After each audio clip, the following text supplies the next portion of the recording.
Hello everyone, this is Nitish and we have started an initiative called Plum Series, which is Prelims Level Up MCQ series. Here we discuss 5 MCQs daily and this will help you in your UPSC preparation. Today is episode number 25 and I am dealing with economics MCQs. Before starting this class, I would like you to please subscribe the channel and also like and comment on videos. These content are free of cost, so for test series and foundation video, you can contact to Vice Sir on WhatsApp 7200 681 675. So let's begin.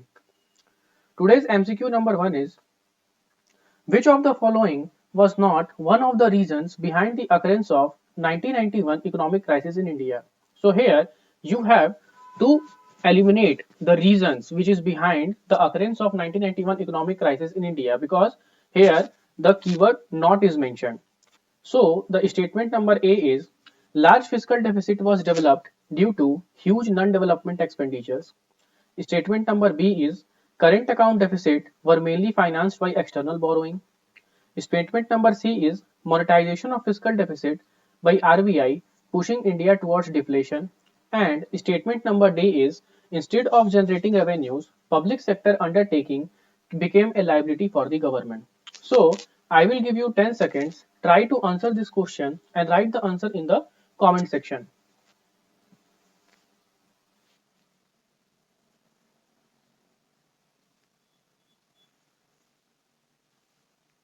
So its answer will be option number C, which means that the option number C is the incorrect answer. So let's look at the explanation. Before going into the statements, we should know that the economic crisis of 1991 was the result of the failure of the policies in the preceding year, which means that whatever the policy failed in the preceding year, that was culminated, and the outcome of this failure result into economic crisis of 1991.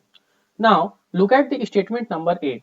Statement number A is correct because throughout 1980s, fiscal deficit was getting worse due to huge non-development expenditure. That's why the statement number A is correct. So, it will be eliminated because it is the reason behind the occurrence of 1991 economic crisis. Now, statement number B is also correct because the Gulf crisis led to rising fuel prices, due to which the external debt rises. And here we can see that in the statement number B, the current account deficit were mainly financed by external borrowing. So it is similar.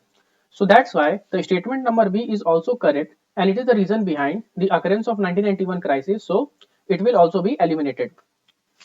Statement number C is incorrect because the high fiscal deficit forced the central government to monetize the fiscal deficit by borrowing from RBI, due to which the RBI printed new money that pushed up inflation level, not deflation level. Because here we can see that the last word, that is deflation, which means that the monetization of fiscal deficit by RBI pushing India towards deflation. No, it is pushing India towards inflation. That's why the statement number C is incorrect and the answer is C. Now, look at the last statement, that is statement number D, which is also correct, SIC PSUs, which means that the public sector undertakings were assigned the prime role of industrialization and removal of inequality of income and poverty. But the subsequent year witnessed the failure of PSU to perform this role efficiently and effectively. Instead of being a revenue generator for the central government, these become liability. That's why the statement number D is also correct. Now, move on to MCQ number 2. Consider the following statements. Statement number 1. Economic decisions are made through market system in imperative planning. Statement number 2 is: indicative planning recognizes consumer sovereignty and producers freedom. So which of the following statement is correct? You have to identify the correct statement, and those who read the basic books, they know what is imperative planning and indicative planning, so they can able to recognize the answer. So statement number A is 1 only, statement number B 2 only, statement number C both 1 and 2, and statement number D is neither 1 nor 2. So I will give you 10 seconds. Try to answer this question and write it in the comment section.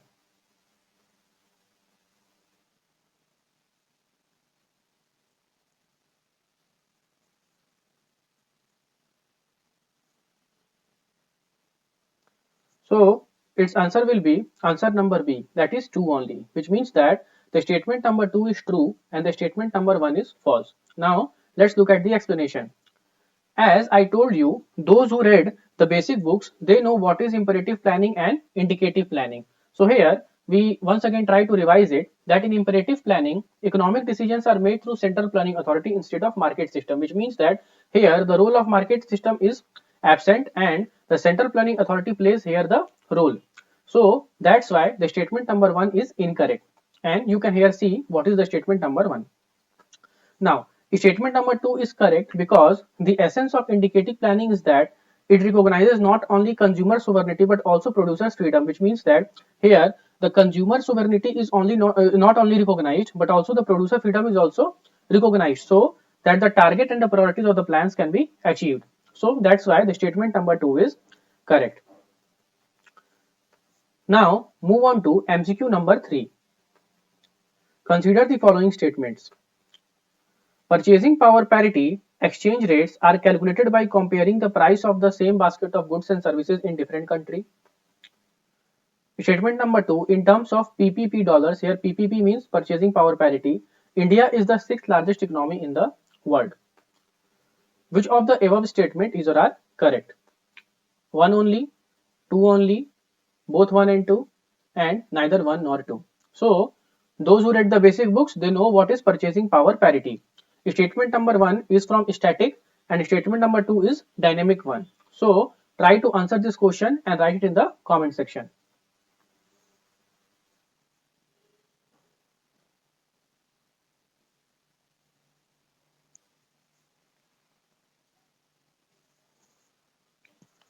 Answer is option 1 only, which means that option 1 is true and statement number 2 is wrong. Now look at the explanation. Purchasing power parity is nothing but the rate at which the currency of one country would have to be converted into that of another country to buy the same amount of goods and services in each country. So as I already told you that those who read the basic books, they know what is purchasing power parity, and here in the statement number 1, purchasing power parity definition is given, so you can able to revise it, that what is purchasing power parity. Now statement number 2 is incorrect because here India is presently at 3rd largest economy in the world in terms of PPP, and in statement number 2 it is given that India is the 6th largest economy. That's why the statement number 2 is incorrect and we have option A as the correct answer. Now look at MCQ number 4. Which of the following has occurred in agriculture sector after the economic reforms of 1991? Statement number 1. Gross capital formation in the agriculture sector has been constantly increasing since 1991. Statement number 2. Government subsidies to the agriculture sector has declined. Statement number 3. Farmers are facing increased competition from international market. Statement number 4. Growth rate of agriculture sector has increased drastically. Now look at the options. 1 and 3 only, 2, 3 and 4 only, 2 and 3 only, and 3 only. I will give you 10 seconds. Try to answer this question and write it in the comment section.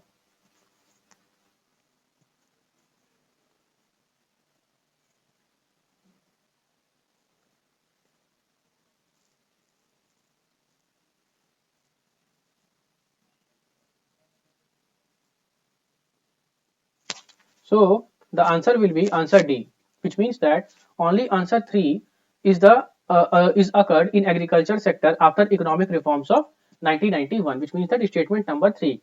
Farmers are facing increased competition from international market. Now look at the explanation. So statement number 1 is incorrect because as per the estimates, government investment in agricultural infrastructure like roads, powers have fallen in proportionate term. And here we can see that the statement number 1, gross capital formation in the agriculture sector has constantly increasing. It is not constantly increasing, it is decreasing, due to which the statement number 1 is incorrect. Now statement number 2 is also incorrect because government subsidy on agriculture sector has increased from 2.8% to 8.1%, and here we can see that the government subsidy to agriculture sector has declined. So the answer will be incorrect, which means that the statement number 2 is incorrect because it is not declined, it has increased.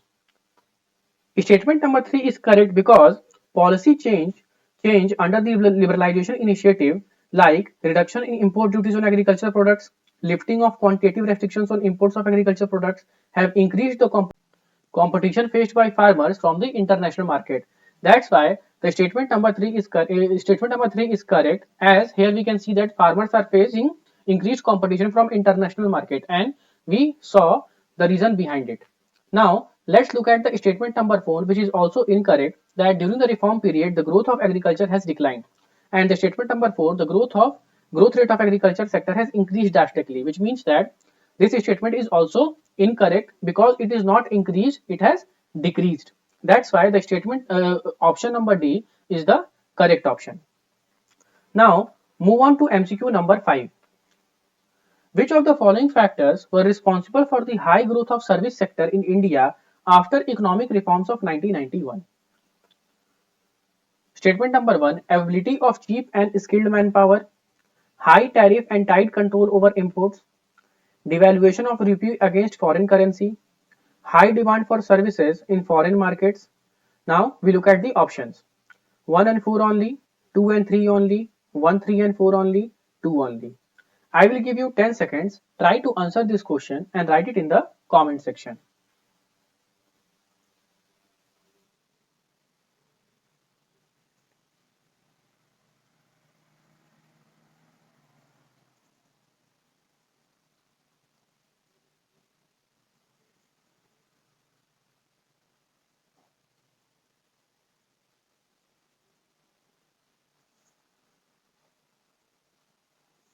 So the answer will be option number C. So in this question, you have to identify the correct statement which are responsible for the high growth of service sector in India after economic reforms of 1991. So except 2, all the above statements are correct, which means that statement number 1, statement number 3 and statement number 4 is correct and statement number 2 is incorrect. Now let's look at the explanation. Statement number 1 is correct. Due to the availability of cheap labor and reasonable degree of skilled manpower in India, most multinational companies were outsourcing their services to India, which contributed to high growth of service sector post-reform period, which we saw in the statement number 1, that is due to the availability of cheap labor and skilled manpower in India. As you can also see, availability of cheap and skilled manpower. Now, statement number 2 is incorrect because low tariff and non-tariff barrier on imports by India are reason for the high growth rate of service sector. But here we can see that high tariff and tight control over imports is mentioned, which is the wrong statement because low tariff is the reason behind the growth of service sector in India. Now, statement number 3 is correct because devaluation of rupee against foreign currency led to increase in the flow of foreign exchange, which incentivizes many foreign companies to invest in India and thus contributed to high growth of service sector post-reform period. And the statement number 3, which is also mentioned, that devaluation of rupee against foreign currency. So, due to which the statement number 3 is correct, and it's the explanation of this statement we saw in the answer. Now look at the statement number 4, which is also correct, that after 1990s, there was a high demand for services as final product in the global market. India was a virgin market for service sector. So when service sector started blooming due to business outsourcing from the developed countries to India, there was very high demand for these services, especially from banking, computer, services, advertisement and communication. This high demand in turn led to a high growth rate of service sector. That is statement number 4, high demand for services in foreign market. So as you see in the explanation part, that everything I already mentioned, and try to read the same context so that each and every point can be explained very well and you can get through it. So I hope you like this video. So the next episode will be tomorrow. So please subscribe and stay tuned. Thank you.